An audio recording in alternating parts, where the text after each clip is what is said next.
22 अप्रैल 2025 को कश्मीर के पहलगाम में टेररिस्ट अटैक हुआ। एक खूबसूरत दोपहर अचानक गोलियों की गूंज और चीख पुकार में तब्दील हो गई।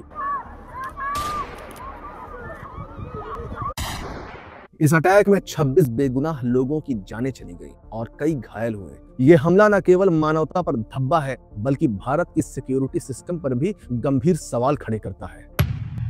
इस हमले की जिम्मेदारी टीआरएफ यानी द रेजिस्टेंस फ्रंट नाम के एक टेररिस्ट ग्रुप ने ली है, जो पाकिस्तान के टेररिस्ट और जिहादी ऑर्गेनाइजेशन लश्कर-ए-तैयबा से जुड़ा हुआ है। भारतीय अधिकारियों के मुताबिक टीआरएफ का सबसे बड़ा मकसद कम्युनल वायलेंस यानी सांप्रदायिक हिंसा फैलाना है। इसी इरादे से इस टेररिस्ट ग्रुप का नाम द रेजिस्टेंस फ्रंट रखा गया। 22 अप्रैल को पहलगाम हमले में आतंकवादियों ने लोगों से उनका धर्म सिर्फ इसलिए पूछा ताकि हिंदू मुसलमान करके वो हमारे देश का माहौल खराब कर सके। लेकिन याद रहे, तुम लोग अपने मकसद में कभी कामयाब नहीं हो पाओगे। अब सवाल उठता है, हमारे देश की सुरक्षा एजेंसियों पर क्या कर रहे थे एनआईए और आईबी के लोग? बैसरन घाटी में लोगों की हमेशा भीड़ रहती है। भारत के कोने कोने से लोग वहां घूमने आते हैं। ऊपर से ये एक सेंसिटिव इलाका है। यहाँ 24 घंटे सिक्योरिटी हाई अलर्ट पर होनी चाहिए। लेकिन 22 अप्रैल को जिस समय ये हमला हुआ, वहाँ कोई सिक्योरिटी नहीं थी। जो लोग जिंदा बचे, उन्होंने बताया कि उस समय वहाँ ना कोई पुलिस थी और ना ही कोई सुरक्षा बल। अगर कोई फोर्स या पुलिस वहाँ होती तो शायद कई जानें बच सकती थी।